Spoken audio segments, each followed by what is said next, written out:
ಯದಿ ಶಿವಪ್ಪ ನಾಯಕ ಕೃಷಿ ಮತ್ತು ತೋಟಗಾರಿಕಾ ವಿಜ್ಞಾನಗಳ ವಿಶ್ವವಿದ್ಯಾಲಯ ಶಿವಮೊಗ್ಗ ಇದರ ಅಡಿ ಬರುವಂತಹ ತೋಟಗಾರಿಕಾ ಮಹಾವಿದ್ಯಾಲಯ ಮೂಡಿಗೆರೆ ಗ್ರಾಮೀಣ ತೋಟಗಾರಿಕಾ ಕಾರ್ಯಾನುಭವ ಕಾರ್ಯಕ್ರಮ 2024-25ನೇ ಸಾಲಿನ ವಿದ್ಯಾರ್ಥಿಗಳಾದ ನಾವು ಲಿಂಗಪ್ಪನಕೊಪ್ಪಲು ಅಂದರೆ ಬೇಲೂರು ತಾಲೂಕು ಹಳೇಬೀಡು ಹೋಬಳಿ ಆಗಿರುವಂತಹ ಲಿಂಗಪ್ಪನಕೊಪ್ಪಲು ಗ್ರಾಮದಲ್ಲಿ ನಾವು ಮಾಹಿತಿ ಕೇಂದ್ರವನ್ನು ಇವತ್ತಿನ ದಿನ ತೆರೆಯಲಿದ್ದೇವೆ.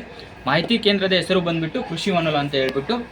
ಕೃಷಿ ಹೊನಲು ಅಂದ್ರೇನು? ಕೃಷಿಯಲ್ಲಿ ಬೆಳಕು, ಕೃಷಿಯಲ್ಲಿ ಹೊಸ ವಿಧಗಳು ಹಾಗೂ ಇತರೆ ಅತಿ ಹೆಚ್ಚು ಕಾರ್ಯಕ್ರಮಗಳು ಈ ಥರವಾದವುಗಳನ್ನು ರೈತರಿಗೆ ನಾವು ತಿಳಿಸಿಕೊಡುವುದು ಎಂದರ್ಥ.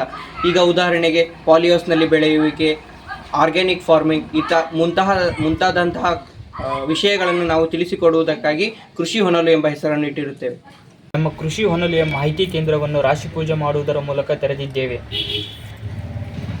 ಬನ್ನಿ, ಒಳಗಡೆ ಏನೇನು ಆಯೋಜಿಸಿದ್ದೇವೆ ಮತ್ತು ಯಾವ್ಯಾವ ತಂತ್ರಜ್ಞಾನಗಳನ್ನು ಅಳವಡಿಸಿದ್ದೇವೆ ಎಂದು ತಿಳಿಸಿಕೊಡುತ್ತೇವೆ. ಇವು ನೋಡ್ತಿರ್ಬೋದು, ಇದು ನಮ್ಮ ಬಳಗ. ಲಿಂಗಪ್ಪನಕೊಪ್ಪಲದ ಗ್ರಾಮದಲ್ಲಿ ನಿಯೋಜಿಸುವಂತಹ ನಮ್ಮ ವಿದ್ಯಾರ್ಥಿಗಳು. ಇದು ನಮ್ಮ ಬಳಗ. ನೀವೆಲ್ಲ ನೋಡ್ತಿರ್ಬೋದು, ಇದು ನಮ್ಮ ಲಿಂಗಪ್ಪನಕೊಪ್ಪಲು ಗ್ರಾಮದ ನಕ್ಷೆ ಆಗಿರುತ್ತದೆ.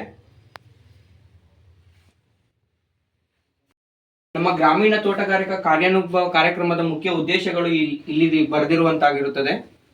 ಮತ್ತೆ ಇಲ್ಲಿ ನೋಡ್ತಿರ್ಬೋದು ನೀವೆಲ್ಲ, ನಾವಿಲ್ಲಿ ಮಾಡುತ್ತಿರುವ ವಿವಿಧ ವಿಷಯಗಳ ಬಗ್ಗೆ ಇಲ್ಲಿ ಮಾಹಿತಿಯನ್ನು ನೀಡಲಾಗಿದೆ.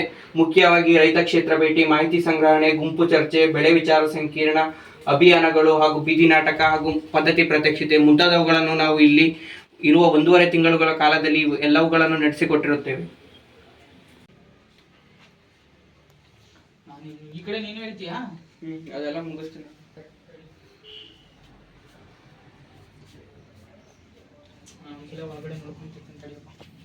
ಇಲ್ಲಿ ನಮ್ಮ ಊರು ಹಾಗೂ ಹತ್ತಿರ ಇರುವ ಎಲ್ಲ ಊರುಗಳನ್ನು ತೋರಿಸಲಾಗಿದೆ. ಮಾಯಗೋಡ್ನಹಳ್ಳಿ, ಕೆಂಪಗೋಡ್ನಹಳ್ಳಿ, ಲಿಂಗಪ್ಪನಕೊಪ್ಪಲು, ದ್ಯಾವಪ್ಪನಹಳ್ಳಿ, ಚಟ್ಚಟ್ನಹಳ್ಳಿ, ಅಲೆಮಾಚನಹಳ್ಳಿ, ಮೊಹಮ್ಮದ್ಪುರ ಹಾಗೂ ಇನ್ನೂ ಹಲವಾರು ಹಳ್ಳಿಗಳ ಬಗ್ಗೆ ಇಲ್ಲಿ ನಾವು ಅದರ ಪ್ರಮುಖವಾದ ವಿಷಯಗಳನ್ನು ಇಲ್ಲಿ ತೋರಿಸಿಕೊಟ್ಟಿರುತ್ತೇವೆ. ನಂತರ ಇಲ್ಲಿ ನೋಡಬಹುದು, ನಮ್ಮ ಹಳ್ಳಿಯಲ್ಲಿರುವ ಸಣ್ಣ ರೈತರು, ಮಧ್ಯಮ ರೈತರು ಹಾಗೂ ದೊಡ್ಡ ರೈತರ ಬಗ್ಗೆ ವಿವರಗಳನ್ನು ಇಲ್ಲಿ ತೋರಿಸಿರುತ್ತೇವೆ. ನಂತರ ಇಲ್ಲಿರುವ ಪ್ರಮುಖ ಬೆಳೆಗಳು ಹಾಗೂ ವಿವಿಧ ಮನೆಗಳು, ಅಂದರೆ ಹಂಚಿನ ಮನೆ, ಬಿಲ್ಡಿಂಗ್ಸ್, ಶೀಟ್ ಮನೆಗಳು, ಎಲ್ಲದರ ಬಗ್ಗೆ ಇಲ್ಲಿ ವಿವರಗಳನ್ನು ತಿಳಿಸಿರುತ್ತೇವೆ.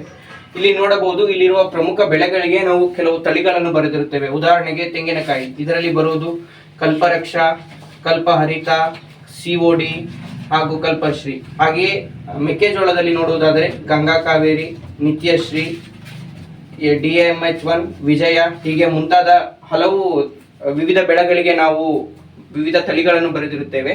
ನಂತರ ಇಲ್ಲಿ ನೋಡಬಹುದು ಸಂಪನ್ಮೂಲ ನಕ್ಷೆ, ಅಂದರೆ ಇಲ್ಲಿರುವ ಮಣ್ಣಿನ ವಿಧಗಳನ್ನು ನಾವು ತಿಳಿಸಿರುತ್ತೇವೆ. ನಂತರ ಇಲ್ಲಿ ಕಾಲಗಣನೆಯನ್ನು ತೋರಿಸಿರುತ್ತೇವೆ, ಅಂದರೆ ಲಿಂಗಪ್ಪನಕೊಪ್ಪಲು ಊರಿಗೆ ಯಾವ ಸಮಯದಲ್ಲಿ ಯಾವ ವಿಷಯಗಳನ್ನು ನಾವು ಕಂಡುಹಿಡಿಯಬಹುದೆಂದು. ಉದಾಹರಣೆಗೆ ಟಿವಿ ಯಾವ ವರ್ಷದಲ್ಲಿ ಬಂತು ಹಾಗೂ ವಿದ್ಯುತ್ ಶಕ್ತಿ ಯಾವಾಗ ಸಿಕ್ತು, ಇದೆಲ್ಲ ವಿಷಯಗಳನ್ನು ನಾವು ಇಲ್ಲಿ ತಿಳಿದುಕೊಳ್ಳಬಹುದಾಗಿರುತ್ತದೆ. ಇಲ್ಲಿ ನಾವು ನೋಡ್ತಿರ್ಬೋದು, ನಮ್ಮ ಲಿಂಗಪ್ಪನಕೊಪ್ಪಲು ಗ್ರಾಮದಲ್ಲಿ ನಮಗೆ ಕಂಡು ಬಂದಂತಹ ತೊಂದರೆಗಳು ಹಾಗೂ ಅವುಗಳನ್ನು ವಿಮರ್ಶಿಸಿ ನಾವು ಅದಕ್ಕೆ ನಮ್ಮ ಕೈಯಿಂದ ನೀಡಬಹುದಾದಂತಹ ಪರಿಹಾರಗಳನ್ನು ಇಲ್ಲಿ ತೋರಿಸಿರುತ್ತೇವೆ. ನಂತರ ಇಲ್ಲಿ ನೋಡಬಹುದು, ಇದೊಂದು ಮಿನಿ ಲೈಬ್ರರಿ ತರ. ಇದರಲ್ಲಿ ನಾವು ಲೀಫ್ಲೆಟ್ಸ್, ಫೋಲ್ಡರ್ಸ್ ಹಾಗೂ ಇತರೆ ಪರಿಹಾರಗಳನ್ನು ನೀಡುವ ಎಲ್ಲ ವಿಷಯಗಳನ್ನು ನಾವಿಲ್ಲಿ ನೀಡಿರುತ್ತೇವೆ. ಇಲ್ಲಿ ರೈತರು ಅವರ ಉಚಿತ ಸಮಯಗಳಲ್ಲಿ ಬಂದು ಬೇಕಾದನ್ನು ಪಡೆದುಕೊಳ್ಳಬಹುದಾಗಿರುತ್ತದೆ.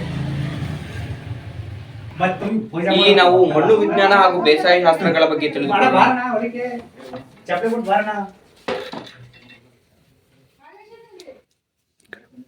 ಇಲ್ಲಿ ನೋಡಬಹುದು, ನಾವು ಪೋಷಕಾಂಶ ನಿರ್ವಹಣೆಗಳಲ್ಲಿ ಗೊಬ್ಬರಗಳು ಹಾಗೂ ರಸಗೊಬ್ಬರಗಳು, ಪೋಷಕಾಂಶಗಳು ಎಂದರೆ ಏನು, ಹಾಗೂ ಇಲ್ಲಿ ನೋಡಬಹುದು ಸಾರಜನಕ, ಜಲಜನಕ ಮತ್ತು ಪೊಟ್ಯಾಶ್ ಇವುಗಳು ಹೇಗೆ ನಮ್ಮ ಬೆಳೆಗಳಲ್ಲಿ ಉಪಯುಕ್ತವಾಗಿವೆ, ಹಾಗೂ ಮಣ್ಣಿನ ಮಾದರಿಯನ್ನು ಹೇಗೆ ತೆಗೆಯಬಹುದು, ಎಲ್ಲಿ ತೆಗೆಯಬಾರದು, ಹಾಗೂ ಮಣ್ಣಿನ ಮಾದರಿ ಸಂಗ್ರಹಣೆ, ರಸಗೊಬ್ಬರಗಳು ಮತ್ತೆ ಉಳಿದಂತಹ ಹಲವಾರು ವಿಷಯಗಳ ಬಗ್ಗೆ ನಾವಿಲ್ಲಿ ತಿಳಿದುಕೊಳ್ಳುತ್ತೇವೆ. ಇಲ್ಲಿ ನೋಡಬಹುದು, ಇಲ್ಲಿ ಒಂದು ಮಾಡೆಲ್ ಅನ್ನು ಇಟ್ಟಿರುತ್ತೇವೆ. ಈ ಮಾಡೆಲ್ ನಲ್ಲಿ ಯಾವ ಎಲಿಮೆಂಟ್ ಜಾಸ್ತಿ ಆದ್ರೆ ಯಾವ ಎಲಿಮೆಂಟ್ ಕಡಿಮೆ ಆಗುತ್ತದೆ ಎಂಬುದರ ಬಗ್ಗೆ ಇಲ್ಲಿ ತೋರಿಸಿಕೊಡಲಾಗಿರುತ್ತದೆ. ಹಾಗೂ ಇಲ್ಲಿ ನೋಡಬಹುದು, ಸಸ್ಯ ಬೆಳವಣಿಗೆ ನಿಯಂತ್ರಕಗಳ ಬಗ್ಗೆ ತಿಳಿಸಿಕೊಟ್ಟಿರುತ್ತೇವೆ. ಇಲ್ಲಿ ಎಥಿಲೀನ್ ಅಂದ್ರೆ ಇದರದ ಕಮರ್ಷಿಯಲ್ ನೇಮ್ಸ್ ಏನು, ಇದು ಯಾವುದಕ್ಕೆ ಉಪಯೋಗವಾಗಿದೆ, ಇಲ್ಲಿ ನೋಡಬಹುದು ಸೈಟೋಕೈನಿನ್ ಮುಂತಾದವುಗಳ ಬಗ್ಗೆ ಇಲ್ಲಿ ತೋರಿಸಿಕೊಡಲಾಗಿರುತ್ತದೆ. ಇದು ಮಳೆ ನೀರು ಕೊಯ್ಲಿನ ಮಾದರಿಯಾಗಿರುತ್ತದೆ. ಮಳೆ ನೀರನ್ನು ಹೇಗೆ ಸಂಗ್ರಹಿಸಿ ನಾವು ಅದನ್ನು ಶೇಖರಣೆ ಮಾಡಬಹುದು ಹಾಗೂ ಯಾವ ಸಮಯದಲ್ಲಿ ಅದನ್ನು ನಾವು ಉಪಯೋಗಿಸಬಹುದು ಎಂಬುದನ್ನು ಇಲ್ಲಿ ತಿಳಿಸಿಕೊಡಲಾಗಿರುತ್ತದೆ. ಇಲ್ಲಿ ನೋಡಬಹುದು ಸಮಗ್ರ ಪೋಷಕಾಂಶಗಳ ನಿರ್ವಹಣೆಯನ್ನು ನಾವು ಹೇಗೆ ಮಾಡಬಹುದು ಎಂಬುದರ ಬಗ್ಗೆ ಇಲ್ಲಿ ಹಲವಾರು ವಿಷಯಗಳನ್ನು ನಾವು ತಿಳಿಸಿಕೊಟ್ಟಿರುತ್ತೇವೆ. ಇಲ್ಲಿ ನೀರು ಯಾವ ರೀತಿ ನೆಲದಿಂದ ಭೂಮಿಯ ಆಕಾಶದವರೆಗೆ ಹರಿದು ಹೋಗುತ್ತದೆ ಎಂಬುದರ ಬಗ್ಗೆ ಇಲ್ಲಿ ತೋರಿಸಿಕೊಡಲಾಗಿರುತ್ತದೆ. ಇಲ್ಲಿ ನಾವು ಮಣ್ಣಿನ ವಿವಿಧ ಪದರಗಳ ಬಗ್ಗೆ ತಿಳಿದುಕೊಳ್ಳುತ್ತೇವೆ. ನೋಡಬಹುದು ಇಲ್ಲಿ ಸಾವಯವ ಪದರ, ಕಂದು ಬಣ್ಣದ ಹ್ಯೂಮಸ್, ಮಣ್ಣಿನ ಮೇಲೆಯ ಪದರು, ನೀರು ಇಂಗುವಿಕೆ, ಹೀಗೆ ಮುಂತಾದ ಹಲವು ರೀತಿಯ ಪದರಗಳನ್ನು ಇಲ್ಲಿ ತೋರಿಸಿಕೊಡಲಾಗುತ್ತದೆ. ಇಲ್ಲಿ ನೋಡಬಹುದು ಬೀಜಾಮೃತ ತಯಾರಿಕೆ, ಜೀವಾಮೃತ ತಯಾರಿಕೆ ಹಾಗೂ ಸಾವಯವ ಕೃಷಿಯನ್ನು ಹೇಗೆ ಮಾಡಬಹುದು ಎಂಬುದರ ಬಗ್ಗೆ ತಿಳಿಸಿಕೊಟ್ಟಿರುತ್ತೇವೆ. ಇಲ್ಲಿ ನೋಡಬಹುದು ಯಾವ್ಯಾವ ಬೇರೆ ರೀತಿಯ ಫರ್ಟಿಲೈಸರ್ಸ್, ಯೂರಿಯಾ, DAP, 19 20 ಪೊಟ್ಯಾಶ್, ಬೇವಿನ ಹಿಂಡಿ, ಟ್ರೈಕೋಡರ್ಮಾ. ಇಲ್ಲಿ ನಾವು ಬೀಜಾಮೃತ ಮತ್ತು ಜೀವಾಮೃತದ ಲೈವ್ ಡೆಮಾನ್ಸ್ಟ್ರೇಷನ್ಸ್ ಅಂತ ಮಾಡಿ ತೋರಿಸಿಟ್ಟಿರುತ್ತೇವೆ. ಇದು ಎರೆಹುಳು ಗೊಬ್ಬರ, ಕೊಟ್ಟಿಗೆ ಗೊಬ್ಬರ ಮುಂತಾದವುಗಳನ್ನು ನಾವಿಲ್ಲಿ ತೋರಿಸಿರುತ್ತೇವೆ. ಬನ್ನಿ ಒಳಗಡೆ ನೋಡೋಣ. ನೀವು ನೋಡ್ತಿರ್ಬೋದು ಬೀಜ ಮತ್ತು ಧಾನ್ಯಗಳ ಅನ್ನು ವಿಭಜಿಸಿ ನಾವು ಸಂಕ್ಷಿಪ್ತವಾಗಿ ವಿವರಿಸಿದ್ದೇವೆ. ಹಾಗೆಯೇ ಲಿಂಗೋಪನ ಕೊಪ್ಪಲು ಹಾಗೂ ನಂಜಾಪುರದಲ್ಲಿರುವಂತಹ ಬಿತ್ತನೆ ಬೀಜದ ಮೂಲಗಳು ನೋಡ್ತಿರ್ಬೋದು ನೀವು. ಜಾಗಲ್ ಇರ್ಬೋದು, ಹಳೇಬೀಡು ಇರ್ಬೋದು, ಬೇಲೂರು ಮತ್ತು ಅರಸೀಕೆರೆ. ಹಾಗೆಯೇ ಬೀಜ ಮೊಳಕೆಯ ಪರೀಕ್ಷೆಗಳ ಬಗ್ಗೆನೂ ತಿಳಿಸಿಕೊಟ್ಟಿದ್ದೇವೆ. ಹಾಗೆಯೇ ಮುಂದೆ ನೋಡ್ತಿರ್ಬೋದು ನೀವು ಬೀಜದ ಜಡತ್ವದ ಬಗ್ಗೆ ಇನ್ಫಾರ್ಮೇಶನ್ ಹೇಳಿದ್ದೇವೆ. ಹಾಗೆ ಬೀಜದ ಜಡತ್ವವನ್ನು ಶಮನ ಮಾಡುವ ವೈಜ್ಞಾನಿಕ ತಂತ್ರಗಳ ಬಗ್ಗೆಯೂ ಕೂಡ ತಿಳಿಸಿಕೊಟ್ಟಿದ್ದೇವೆ. ಹಾಗೆ ಬೀಜದ ಸರಪಳಿ ಇರ್ಬೋದು, ಉತ್ತಮ ಬೀಜ ಬಳಕೆ ಮತ್ತು ಮಿಂದಾಗುವ ಪ್ರಯೋಜನಗಳನ್ನು ನಾವು ಸಹ ತಿಳಿಸಿಕೊಟ್ಟಿದ್ದೇವೆ. ಹಾಗೆಯೇ ಬೀಜೋಪಚಾರದ ಅನುಕೂಲಗಳಿರ್ಬೋದು, ಅದರ ವಿಧಾನ, ಲಾಭಗಳು, ಉತ್ತಮ ಬೀಜದ ಗುಣಲಕ್ಷಣಗಳು ಯಾವ್ಯಾವ ರೀತಿ ಇರ್ತವೆ, ಹಾಗೆಯೇ ಟೆಟ್ರಾಜೋಲಿಯಂ ಪರೀಕ್ಷೆ ಪದ್ಧತಿಗಳನ್ನು ಸಹ ಹೇಳಿಕೊಟ್ಟಿದ್ದೇವೆ. ಹಾಗೆಯೇ ಜೈವಿಕ ಗೊಬ್ಬರವನ್ನು ಹೇಗೆ ಬೀಜೋಪಚಾರದಲ್ಲಿ ಯಾವ ರೀತಿ ಮಾಡ್ಬೋದು ಅನ್ನೋ ಸಹ ಇನ್ಫಾರ್ಮೇಶನ್ ಕೂಡ ನಾವು ಇಲ್ಲಿ ತೋರಿಸಿದ್ದೇವೆ. ಬೆಂಕಿ ರೋಗದ ಸಮಗ್ರ ನಿರ್ವಹಣೆ ಇರ್ಬೋದು, ಬೌದ್ಧಿಕ ಕ್ರಮಗಳು, ಜೈವಿಕ ಕ್ರಮಗಳು, ರಾಸಾಯನಿಕ ಕ್ರಮಗಳು, ಹಾಗೆ ರಾಸಾಯನಿಕ ಸಿಂಪರಣಾ ಮುನ್ನೆಚ್ಚರಿಕೆಗಳು ಯಾವ್ಯಾವ ತಗೋಬೇಕು ನಾವು ಅಂತ ಹೇಳ್ಬಿಟ್ಟು, ಮತ್ತೆ ತೆಂಗಿನಲ್ಲಿ ಕಂಡು ಬರುವ ರೋಗಗಳು, ಸುಳಿಕೊಳ ರೋಗ ಅದನ್ನ ಹೇಗೆ ತಡೆಗಟ್ಟಬಹುದು, ಮತ್ತೆ ಕಾಂಡ ಸೋರುವ ರೋಗ ಇರ್ಬೋದು, ಮತ್ತೆ ಅದನ್ನ ಹೆಂಗ್ ತಡೆಗಟ್ಟಬಹುದು, ಹಾಗೆ ಅಣಬೆ ರೋಗ ಇರ್ಬೋದು, ಎಲೆ ಚುಕ್ಕಿ ರೋಗ ಇರ್ಬೋದು, ಹಾಗೆ ಮುಂತಾದವುಗಳ ರೋಗಗಳ ಬಗ್ಗೆ ತಿಳಿಸಿಕೊಟ್ಟಿದ್ದೇವೆ. ಅದೇ ರೀತಿ ಜೇನು ಕೃಷಿ, ನೀವು ಜೇನು ಕೃಷಿ ವರ್ಷವಿಡೀ ಕೃಷಿ ಅನ್ನೋ ರೀತಿ ಜೇನು ಕೃಷಿ ಮಹತ್ವದ ಬಗ್ಗೆನೂ ನಾವು ತಿಳಿಸಿಕೊಟ್ಟಿದ್ದೇವೆ. ಹಾಗೆ ಜೇನಿನ ಪ್ರಭೇದಗಳು ಇರ್ಬೋದು, ಹಾಗೆ ಜೇನು ಕೃಷಿಯ ಉತ್ಪನ್ನಗಳು, ಹಾಗೆ ಮುಂದೆ ನೋಡ್ತಿರ್ಬೋದು ನೀವು ಲೈವ್ ಸ್ಪೆಸಿಮೆನ್, ಡಿಸೀಸ್ಡ್ ಸ್ಪೆಸಿಮೆನ್ಸ್, ಹಾಗೆ ಇವು ಲೈವ್ ಸ್ಪೆಸಿಮೆನ್ಸ್ಗಳು ಇವೆಲ್ಲ.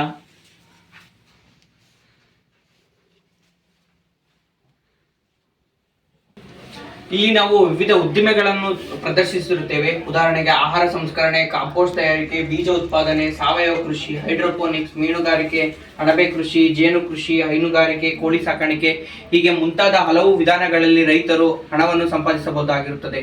ಇಲ್ಲಿ ನೋಡಬಹುದು ನಾವು ಮಳೆ ನಕ್ಷತ್ರಗಳನ್ನು ನೇತು ಹಾಕಿರುತ್ತೇವೆ. ಪುನರ್ವಸು, ಚಿತ್ತ, ಭರಣಿ, ಸ್ವಾತಿ, ಹೀಗೆ ಮುಂತಾದ ಮಳೆ ನಕ್ಷತ್ರಗಳನ್ನು ನಾವು ಇಲ್ಲಿ ತೋರಿಸಿರುತ್ತೇವೆ. ಒಂದು ಬೆಳೆಯಲ್ಲಿ ಒಂದೇ ಪ್ರಮುಖ ಉತ್ಪನ್ನವಾಗಿರುತ್ತದೆ. ಅಂದರೆ ಈಗ ತೆಂಗಿನಕಾಯಿಯಲ್ಲಿ ಕೊಬ್ಬರಿ, ಮೆಕ್ಕೆಜೋಳದಲ್ಲಿ ಅದರ ತೆನೆ. ಅದಲ್ಲದೆ ನಾವು ಅದರಿಂದ ಬರುವ ಬೇರೆ ಬೇರೆ ಉತ್ಪನ್ನಗಳನ್ನು ಇಲ್ಲಿ ಪ್ರದರ್ಶಿಸುತ್ತಿರುತ್ತೇವೆ. ಉದಾಹರಣೆಗೆ ಅಡಿಕೆಯಲ್ಲಿ ಅದರ ಉತ್ಪನ್ನಗಳಾದ ಅಡಿಕೆ ತಟ್ಟೆ ಹಾಗೂ ಅಡಿಕೆ ಸಿಪ್ಪೆಗಳನ್ನು ಇಲ್ಲಿ ತೋರಿಸಿರುತ್ತೇವೆ. ನಂತರ ಜೋಳ ಹಾಗೂ ರಾಗಿ, ತೆಂಗು, ಇದರ ಹಲವು ಉತ್ಪನ್ನಗಳನ್ನು ನಾವಿಲ್ಲಿ ತೋರಿಸಿರುತ್ತೇವೆ.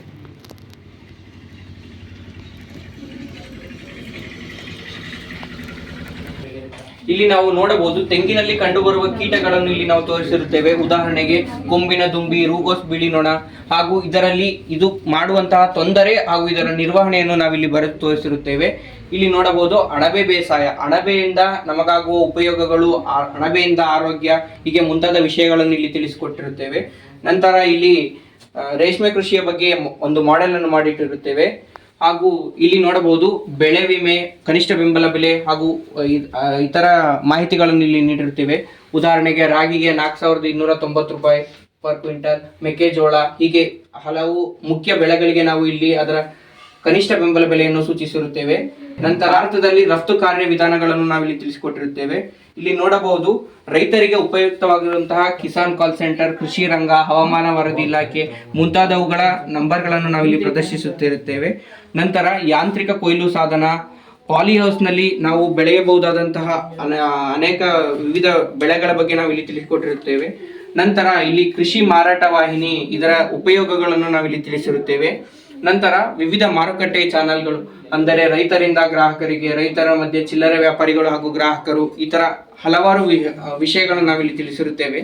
ನಂತರ ಮುಖ್ಯವಾಗಿ ರೈತರಿಗೆ ಬೇಕಾಗಿರುವಂತಹ ಕೃಷಿ ಕಾರ್ಯಕ್ರಮಗಳನ್ನು ನಾವಿಲ್ಲಿ ತಿಳಿಸಿರುತ್ತೇವೆ. ಉದಾಹರಣೆಗೆ ಕೃಷಿ ವಾರ್ತೆ, ಕೃಷಿ ದರ್ಶನ, ಕೃಷಿ ಖುಷಿ ಮುಂತಾದವುಗಳನ್ನು ನಾವಿಲ್ಲಿ ತೋರಿಸಿರುತ್ತೇವೆ. ಇಲ್ಲಿ ನೋಡಬಹುದು, ಇದು ಒಂದು ರೈತರಿಗೆ ಉಪಯುಕ್ತವಾಗಿರುವಂತಹ ಮೊಬೈಲ್ ಆ್ಯಪ್ಗಳನ್ನು ನಾವು ಒಂದೇ ಕಡೆ ತಂದಿರುತ್ತೇವೆ. ಉದಾಹರಣೆಗೆ ಇಲ್ಲಿರುವ QR ಕೋಡ್, ಇದನ್ನು ನಿಮ್ಮ ಫೋನಿನಲ್ಲಿ ಸ್ಕ್ಯಾನ್ ಮಾಡಿದಾಗ ಇದರಲ್ಲಿ ನಮಗೆ ಒಳಗೆ ಬೇಕಾಗಿರುವಂತಹ ಆ್ಯಪ್ಗಳ ಇನ್ಫಾರ್ಮೇಷನ್ಗಳು ಸಿಗುತ್ತವೆ.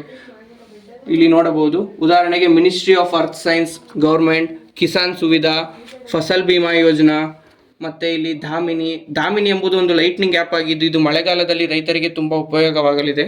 ಹಾಗೂ ನ್ಯಾಷನಲ್ ಅಗ್ರಿಕಲ್ಚರ್ ಮಾರ್ಕೆಟಿಂಗ್, ಹೀಗೆ ಮುಂತಾದ ವಿಷಯಗಳ ಬಗ್ಗೆ ಇಲ್ಲಿ ತಿಳಿಸಿಕೊಟ್ಟಿರುತ್ತೇವೆ. ನಂತರ ಇಲ್ಲಿ ಔಷಧಿ ಸಸ್ಯಗಳ ಉಪಯೋಗಗಳ ಬಗ್ಗೆಯೂ ನಾವು ಇಲ್ಲಿ ತಿಳಿಸಿರುತ್ತೇವೆ.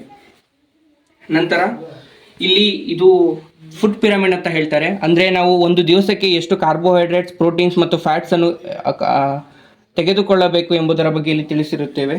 ನಂತರ ಇದು ಅಂತರ ಬೆಳೆಯ ಒಂದು ಮಾದರಿಯಾಗಿರುತ್ತದೆ. ಇಲ್ಲಿ ನೋಡಬಹುದು, ಇದು ಒಂದು ಡ್ರೋನ್ನ ಮಾದರಿಯನ್ನು ನಾವಿಲ್ಲಿ ತೋರಿಸಿರುತ್ತೇವೆ.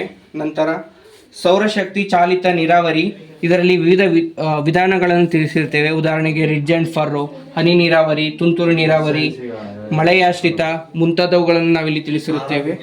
ಇದು ನಾವು ಕೊಳವೆ ಬಾವಿ ಮರುಪೂರಣದ ಒಂದು ಲೈವ್ ಮಾಡೆಲ್ ಅನ್ನು ತೋರಿಸಿರುತ್ತೇವೆ. ಇದರಲ್ಲಿ ದಿಂಡುಕಲ್ಲು, 40 mm ಜಲ್ಲಿ, 200 mm ಜಲ್ಲಿ ಹಾಗೂ ಸೊಳ್ಳೆ ಪರದೆ, ನೈಲಾನ್ ನೆಟ್, ಕೇಸಿಂಗ್ ಪೈಪ್ ಮುಂತಾದವುಗಳನ್ನು ಬಳಸಿ ಕೊಳವೆ ಬಾವಿಯನ್ನು ಹೇಗೆ ಮರುಪೂರ್ಣ ಮಾಡಬಹುದು ಎಂಬುದರ ಬಗ್ಗೆ ತಿಳಿಸುತ್ತದೆ. ಇಂದು ಕೃಷಿಯಲ್ಲಿ ಬಹುಮುಖ್ಯವಾಗಿ ಕಾಡುತ್ತಿರುವ ಸಮಸ್ಯೆಗಳೆಂದರೆ ಅಡಿಕೆಯಲ್ಲಿ ಕೊಳೆ ರೋಗ ಹಾಗೂ ತೆಂಗಿನಲ್ಲಿ ಕಾಂಡ ಸೋರುವ ರೋಗ.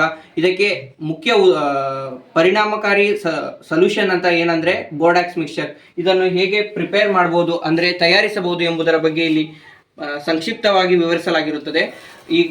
ಈ ಬೋರ್ಡಾಕ್ಸ್ ಮಿಕ್ಸ್ಚರ್ ಅನ್ನು ಅಡಿಕೆಯ ಕೊಳೆ ರೋಗ, ತೆಂಗಿನ ಕೊಳೆ ರೋಗ ಹಾಗೂ ಬಾಳೆ ಎಲೆ ಚುಕ್ಕಿ ರೋಗ ಇನ್ನೂ ಮುಂತಾದ ರೋಗಗಳಿಗೆ ನಾವು ಇದನ್ನು ಉಪಯೋಗಿಸಬಹುದಾಗಿರುತ್ತದೆ. ಇವಾಗ ಹೈನುಗಾರಿಕೆಯ ವಿಭಾಗ, ಇಲ್ಲಿ ನೋಡ್ಬೋದು ನಾವು ಹೈನುಗಾರಿಕೆಯಲ್ಲಿ ಕಂಡು ಬರುವಂತಹ ರೋಗಗಳನ್ನು ಇಲ್ಲಿ ನಾವು ಚಾರ್ಟ್ ಮುಖಾಂತರ ಬರೆದು ಹಾಕಿದ್ದೇವೆ. ಇದು ಕೆಚ್ಚಲುಬಾವು ರೋಗ, ಅದಕ್ಕೆ ಕಾರಣಗಳು ಮತ್ತು ಅದರ ಲಕ್ಷಣಗಳು, ಹತೋಟಿ ಕ್ರಮಗಳು ಹಾಗೂ ಮನೆ ಮದ್ದುಗಳನ್ನು ಇಲ್ಲಿ ನಾವು ಬರೆದು ಹಾಕಿರುತ್ತೇವೆ. ಆಮೇಲೆ ಇಲ್ಲಿ ಬಂದರೆ ಈ ಮಲೆನಾಡು ಗಿಡ್ಡ, ಗಿರ್, ಹಳ್ಳಿಕಾರ್, HF, ಆಮೇಲೆ ಇಲ್ಲಿ ಕೆಂಪು ಸಿಂಧಿ, ಟಗರು, ಜರ್ಸಿ, ಆಮೇಲೆ ಇಲ್ಲಿ ಕೆಂಪು ಸ್ವಿಸ್, ಸಾಹಿವಾಲ, ಕಿಲಾರಿ ಹಾಗೂ ಮುಂತಾದ ತಳಿಗಳನ್ನು ಇಲ್ಲಿ ಅದರ ಮಾದರಿಯನ್ನು ಇಟ್ಟಿದ್ದೇವೆ. ಹೈನುಗಾರಿಕೆಯ ಕೊಟ್ಟಿಗೆಯ ಮಾದರಿಯನ್ನು ನಾವು ಇಲ್ಲಿ ಮಾಡಿ ಇಟ್ಟಿದ್ದೇವೆ. ಇದು ಬಾಲದ ಮಾದರಿ ಹಾಗೂ ಇದು ಮುಖದ ಮಾದರಿ.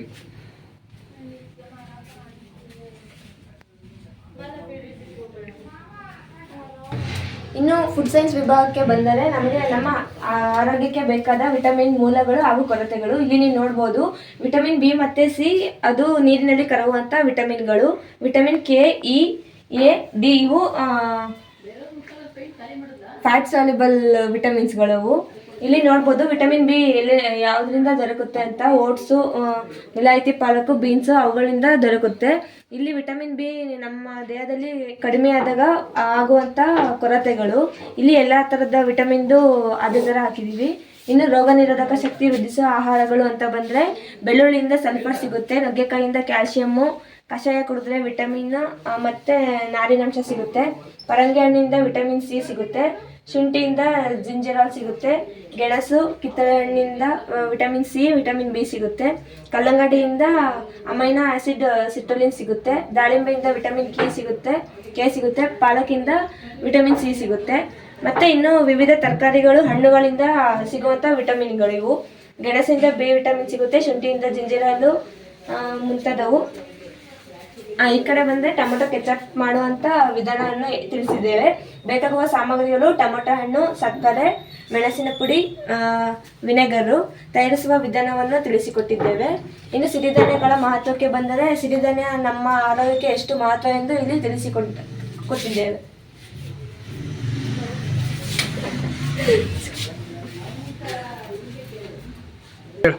ಹಾಲಿನಿಂದ ಮಾಡುವ ಮೌಲ್ಯವರ್ಧನ ಪದಾರ್ಥಗಳು ಹಾಗೂ ತಯಾರಿಸುವ ವಿಧಾನ: ಖೋವಾ, ಪನ್ನೀರ್, ಗಿಣ್ಣು, ಶ್ರೀಖಂಡ್, ಕುಲ್ಫಿ, ಮಸಾಲ ಮಜ್ಜಿಗೆ.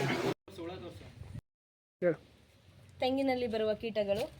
ಇದು ರೂಬೋಸ್ ಬಿಳಿ ನೊಣ, ಅದರ ಹಾನಿ ತೆಂಗಿನ ಮರದಲ್ಲಿ.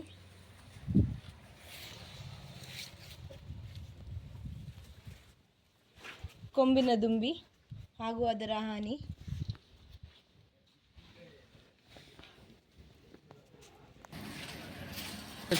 ಬನ್ನಿ ಹೊರಗಡೆ ಎಲ್ಲ ಏನೇನು ಮಾಡಿದ್ದೀವಿ ಅಂತ ಹೇಳಿ ತೋರಿಸ್ಕೊಡ್ತೀವಿ. ಮೊದಲನೇದಾಗಿ ನೋಡ್ಬೋದು, ಇದು ಜೇನು ಪೆಟ್ಟಿಗೆ ಅಂತ ಹೇಳ್ಬಿಟ್ಟು, ಇದು ಮೇಲ್ಮುಚ್ಚಳ, ಇದು ಜೇನುತುಪ್ಪದ ಕೋಣೆ, ಇದು ಸಂಸಾರದ ಕೋಣೆ, ಇದು ಅಡಿಮಣೆ. ಹಾಗೆಯೇ ನೀವು ನೋಡ್ತಿರ್ಬೋದು, ಇದು ಕೃಷಿ ಹೊಂಡ ಅಂತ ಹೇಳ್ಬಿಟ್ಟು. ಹಾಗೆಯೇ ಇದು ಎರೆಹುಳು ಗೊಬ್ಬರದ ಮಾದರಿ.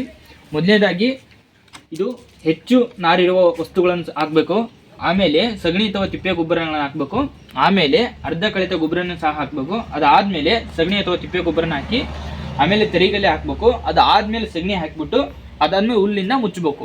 ಇದನ್ನ ಹೊಲಗಳಲ್ಲಿ ಸಹ ನೀವು ಮಾಡ್ಕೋಬೋದು. ಮುಂದೆ ನೋಡ್ತಿರ್ಬೋದು, ಇದು ಶೂನ್ಯ ಶಕ್ತಿ ತಂಪಾದ ಕೋಣೆ ಅಂತ ಅಂದ್ಬಿಟ್ಟು, ಇದರಲ್ಲಿ ನೀವು ಬಹಳ ದಿನಗಳ ಕಾಲ ತರಕಾರಿ ಮತ್ತು ಹಣ್ಣುಗಳನ್ನು ಸಹ ಸ್ಟೋರ್ ಮಾಡಿ ಇಡ್ಬೋದು ನೀವು.